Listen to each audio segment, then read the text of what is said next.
నమస్కారం. ఈటీవీ 360కి స్వాగతం. ముందుగా ప్రధాన అంశాలు. ఐస్ క్రీమ్ కుల్ఫీల్లోనూ గంజాయి. హైదరాబాద్ ధూల్పేట్లో అమ్ముతున్న వ్యక్తి అరెస్ట్.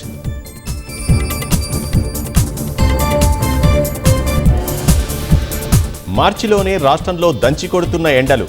ఉత్తర తెలంగాణ జిల్లాలో 40 డిగ్రీలు దాటిన ఉష్ణోగ్రతలు. గ్రూప్ 3 ఫలితాలు విడుదల చేసిన టీజీపీఎస్సీ. జనరల్ ర్యాంకులు వెల్లడి. లాగిన్ ఐడిలో ఓఎంఆర్ షీట్లు.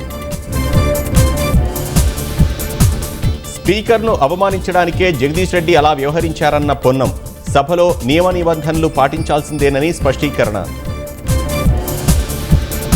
డీలిమిటేషన్తో దక్షిణాది రాష్ట్రాలు తీవ్రంగా నష్టపోతాయన్న చామల. రాజ్యాంగ ప్రక్రియను రాజకీయం చేస్తున్నారని లక్ష్మణ్ ధ్వజం. ఏపీలోని పిఠాపురంలో ఘనంగా జనసేన ఆవిర్భావ సభ. జన సైనికులు, వీర మహిళలతో కిక్కిరిసిన ప్రాంగణం. పాక్ నిరాధార ఆరోపణల్ని ఖండించిన భారత విదేశాంగ శాఖ. తీవ్రవాదానికి కేంద్రం ఎక్కడుందో ప్రపంచానికి తెలుసని చురకలు. దేశవ్యాప్తంగా కోలాహలంగా హోలీ సంబరాలు. పరస్పరం రంగులు పూసుకుంటూ కేరింతలు కొట్టిన చిన్న పెద్ద.